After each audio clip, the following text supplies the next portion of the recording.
Calcutta high court में एक मां और बाप अपनी बेटी की हत्या और रेप के लिए एक याचिका दायर करते हैं। बताते हैं कि साहब पहले हमारे पास फ़ोन पहुंचता है और कहते हैं कि तुम्हारी बेटी की तबीयत ख़राब है, यानी कि वो बीमार है। माँ बाप रोने लगते हैं, परेशान हो जाते हैं और घर में कुछ ऐसी आशंका जाहिर से होने लगी थी जैसे कि कोई बहुत बड़ी अप्रिय घटना हो गई। वो बार बार ये जानने की कोशिश कर रहे थे, तब बताया जाता है कि तुम्हारी बेटी ने अपनी जीवन लीला समाप्त कर ली है। उन्हें समझ नहीं आ रहा था कि आखिरकार करें तो क्या करें। इसके बाद माँ और बाप सीधा हॉस्पिटल पहुंच जाते हैं। वहाँ जाने के बाद कहते हैं कि हम अपनी बेटी से मिलने के लिए आए हैं, आखिरकार क्या मामला है, क्या माजरा है। तब डॉक्टर लोग या जो भी वहाँ पर मौजूद होते हैं वो उन्हें कहते हैं कि तुम थोड़ी देर आराम करो, बैठो, पानी वानी पियो, उसके बाद में बात करते हैं। इसी तरह से इंतज़ार करते करते 3 घंटे का समय बीत जाता है, लेकिन माँ और बाप की कोई सुध ही नहीं ले रहा था। जो भी आता था बस आना जाना और एक दूसरे से कानों में खुसर फुसर चल रही थी। वो क्या निर्णय लेना चाहते थे, क्या नहीं, समझ नहीं आ रहा था। तभी कोई व्यक्ति उनके पास आता है और आने के बाद कहता है कि सेटलमेंट करो। यानी कि जो व्यक्ति अपनी बेटी को देखने के लिए पिछले 3 घंटे से पल पल तरस रहा है, उसके कानों में एक आवाज़ पहुंचती है कि सेटलमेंट कर लीजिए। किस तरह का सेटलमेंट कर लीजिए? जैसे ही हाई कोर्ट ने ये बात सुनी, ये याचिका सुनी, दरअसल इससे पहले पूरे देश भर में इस घटना को लेकर बवाल मचा हुआ है। बड़ी संख्या में लोग सड़कों पर उतरे हुए हैं। जो बीमार हैं उन्हें हॉस्पिटल में इलाज इसलिए नहीं मिल रहा है क्योंकि डॉक्टर ही सुरक्षित नहीं है, तो फिर इलाज होगा कैसे? अब ऐसी स्थिति में हाई कोर्ट को इस बात को लेकर थोड़ा तल्ख होता है, गुस्सा भी आता है। और गुस्सा आने के बाद वो कहते हैं कि ऐसा कुछ हुआ है तो ठीक है। मुख्यमंत्री ममता बनर्जी कहती हैं कि अगर हम 7 दिन में सबूत नहीं जुटा पाए या मामले की जांच ठीक से नहीं कर पाए तो 7वें दिन हम इस मामले को सीबीआई को सौंप देंगे। 7वें दिन यदि इस मामले को सौंपोगे, हो सकता है कि तुम इन सबूतों के साथ छेड़छाड़ करो, इसलिए 5 दिन में ही अगर तुम कुछ नहीं कर पाए हो तो 5 दिन में ये मामला सीबीआई को जाता है, यानी कि सीबीआई को जाता है। साथ ही एक बात और पकड़ी गई कि जो मेडिकल कॉलेज के प्रिंसिपल होते हैं, प्रिंसिपल ने ये जिम्मेदारी ली, नैतिक जिम्मेदारी। वो कहते हैं कि ट्रेनी डॉक्टर, जो लेडी ट्रेनी डॉक्टर जिसकी रेप के बाद हत्या हुई है, वो उनकी बेटी की तरह है। इसलिए मैं एक पेरेंट होने के नाते मैं अपने पद से इस्तीफा देता हूँ। अभी पद से इस्तीफा ही दिया था कि राज्य सरकार ने उन्हें कलकत्ता मेडिकल कॉलेज और हॉस्पिटल का प्रिंसिपल बना दिया। उनकी ऐसी क्या जल्दी थी कि प्रिंसिपल ने इस्तीफा दिया है, तुरंत इसको ये जिम्मेदारी दे दी है। अब ऐसी स्थिति में हाई कोर्ट जो तल्ख रवैया अपनाता है वो 2 बात कहते हैं कि इस मामले की जांच सीबीआई करेगी, और दूसरा ये है कि प्रिंसिपल को छुट्टी पर आप भेजते हैं या फिर हम भेजें। दरअसल आज की जो सच्ची घटना मैं आपको सुनाने जा रहा हूँ, इस सच्ची घटना के माध्यम से ये समझने की कोशिश करते हैं कि आखिरकार उस लेडी डॉक्टर के साथ उस भयानक रात में कब क्या हुआ था। ये जानने की कोशिश करेंगे, ये समझने की कोशिश करेंगे। आदाब, नमस्कार, सत श्री अकाल। मैं उस्मान सैफी। आज की जो सच्ची घटना मैं आपको सुनाने जा रहा हूँ, ये सच्ची घटना है पश्चिमी बंगाल की राजधानी कलकत्ता। यहाँ 55/B शंभुनाथ पंडित रोड निवासी एक व्यक्ति, जिसका नाम होता है संजय राय।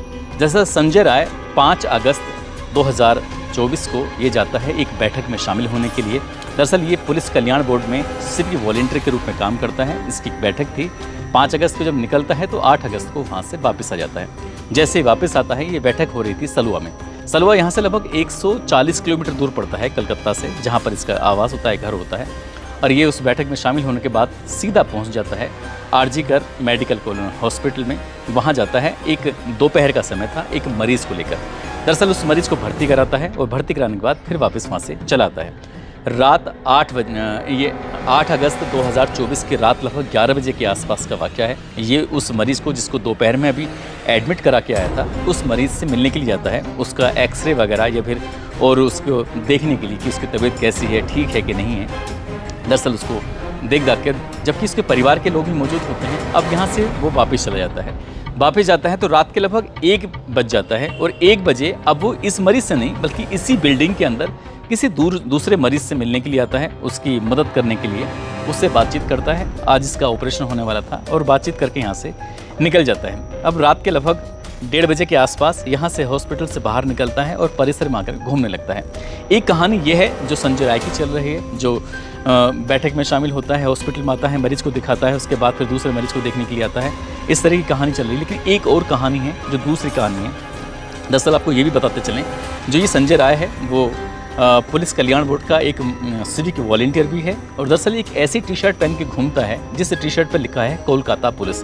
बड़ी संख्या में लोगों को यही मालूम था कि शायद ये पुलिस वाला है, ये पुलिस की तरह चलना, उसकी तरह बात करना, और ये बॉक्सर होता है, तो बॉक्सर जो फिटनेस इसकी बड़ी ठीक ठाक सी होती है, तो इसको बड़ी संख्या में लोग यही समझते हैं। और पुलिस के बड़े बड़े अधिकारियों के साथ इसके ताल्लुकात बताए जाते हैं, उनके साथ उठना बैठना था, इसलिए हॉस्पिटल के किसी भी हिस्से में ये जा भी सकता था और आ भी सकता था। शायद किसी को रोकने की, किसी को टोकने की इसमें हिम्मत भी नहीं होती है। एक कहानी जो संजय राय की ये चल जाती है। दूसरी कहानी होती है 31 साल की एक ट्रेनी डॉक्टर होती है जो कि chest medicine department PG second की एक स्टूडेंट होती है, इसी RG Kar medical college hospital Calcutta के अंदर। अब ये इनका रोज़ की नाइट शिफ्ट में इनकी ड्यूटी थी। ये नाइट शिफ्ट में ड्यूटी करने के बाद रात के 11 बजे के आसपास इन्होंने अपनी माँ और अपने पापा से बातचीत भी की। जैसे रोज़मर्रा की तरह घर वालों की फिक्र होती है कि हमारी बेटी कहीं बाहर गई है, कैसी है, ठीक है कि नहीं है। वो अपनी माँ से कहती है कि माँ मैं थोड़ा राउंड अप ले लूँ, जाकर मरीजों को देख लूँ, मरीजों को देखने के बाद फिर आराम से बात करते हैं।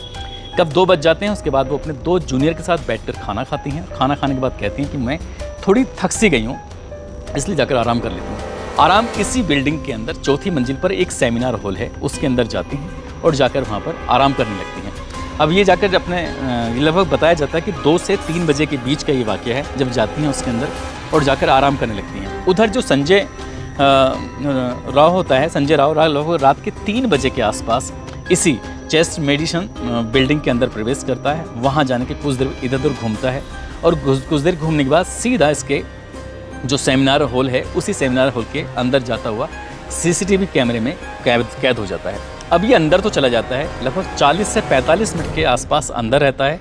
उसके बाद ये 4:37 पर जो 8 और 9 अगस्त 2024 की रात होती है, यानी कि अब सुबह हो चुकी है, 4:37 के आसपास यहाँ से निकल जाता है, जो कि निकलता हुआ सीसीटीवी कैमरे में कैद हो जाता है। अब तक यहाँ तक बिल्कुल शांति थी, किसी को कोई खबर नहीं, कुछ नहीं पता कि आखिरकार हुआ क्या है। लेकिन जैसे ही दिन निकलता है, सुबह के 6 बजते हैं, तो एक कर्मचारी जो कि सेमिनार हॉल के अंदर जाता है और जाकर देखता है, तो देखते ही उसकी आंखें खुली की खुली रह जाती हैं। दरअसल एक लाश पड़ी हुई है जो कि खून से बहुत बुरी तरह से लथपथ है। जैसे ही उसने लाश को देखा, उसे देखने के बाद चीखने लगता है और चीखता चिल्लाता हुआ उस सेमिनार हॉल से बाहर निकलता है। उसकी चीखों को सुनने के बाद आसपास जो काम कर रहे थे वो भी देखते हैं और उनकी आंखें भी खुली की खुली रह जाती हैं।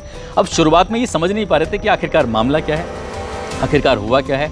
तो इसी बीच में जो डॉक्टरों की टीम भी पहुंच जाती है, जो अधिकारी होते हैं वो भी पहुंच जाते हैं, देखते हैं।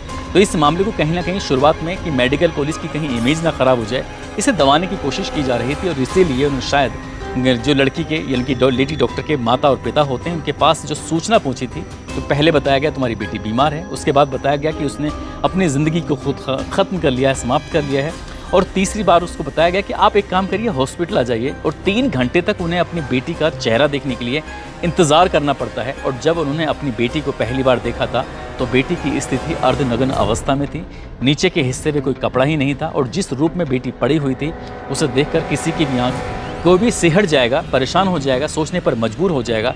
जब माँ बाप ने पहले से ही थोड़ा डरे सहमे थे, रो तो रहे थे, लेकिन अपनी बेटी की उस हालत को देखने के बाद उन पर रहा नहीं जाता। फिर इस जो लाश होती है उसको कब्जे में लेकर पोस्टमार्टम के लिए भेजा जाता है हॉस्पिटल में। अब जब पोस्टमार्टम होता है, उसकी रिपोर्ट जो आती है, तो पता चलता है कि प्राइवेट पार्ट से ब्लड बह रहा है, आँखों से खून बह रहा है, मुँह से भी खून निकल रहा है। अब ऐसी स्थिति में जो आशंकाएँ व्यक्त कर रहे थे, आखिरकार किसने किया, क्या किया है, चेहरे हो या नाखूनों में भी चोट के निशान पाए जाते हैं। पेट और जो लेफ्ट पैर होता है उसमें भी चोट के निशान था। गर्दन की हड्डी टूटी हुई थी, राइट हाथ, सीधे जो हाथ था उसमें चोट लगी हुई थी, होठों पर चोट लगी थी। शरीर का ऐसा कोई हिस्सा नहीं था जहां पर चोट के निशान नहीं थे। आखिरकार किसने किया, क्यों किया, पुलिस के लिए सवालों के बहुत सारे सवाल थे। अब पुलिस ने शुरुआत में इस मामले को कहीं ना कहीं दबाने की कोशिश की थी।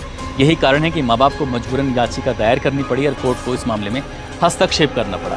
अब इस मामले की पुलिस जब जांच पड़ताल करती है, जांच पड़ताल करने की एक वजह ये भी बन जाती है कि देखते ही देखते ये मामला सोशल मीडिया पर सुर्खियां बटोरने लगता है। अब चाहे टीवी हो, अखबार हो, अब हर जगह प्रिंट मीडिया सहित जहां देखो वहां पर इसी घटना की कि ट्रेनी लेडी डॉक्टर के साथ इतनी अमानवीय घटना की गई है कि निर्भया 2.0 ये दूसरी घटना बिल्कुल वैसी पहली जैसी घटना के रूप में बन जाती है। किसने किया, क्या किया है। जब पुलिस इन सवालों के जवाब तलाशने की कोशिश कर रही थी तो लाश के पास एक ब्लूटूथ मिलता है, और जो ब्लूटूथ मिलता है तो इस हॉल के आसपास जो भी देखे जा रहे थे उन जो देखे गए व्यक्तियों को बुलाया जाता है, और बुलाने के बाद पता चलता है कि इसमें एक ऐसा व्यक्ति है जिसका नाम संजय राय है। जो संजय राय के ब्लूटूथ से वो मैच कर जाता है। अब इस ऐसी स्थिति में संजय राय ने जो कपड़े पहने हुए थे वो कपड़े पहने हुआ था ही नहीं, यानी कि वो बदल चुका था।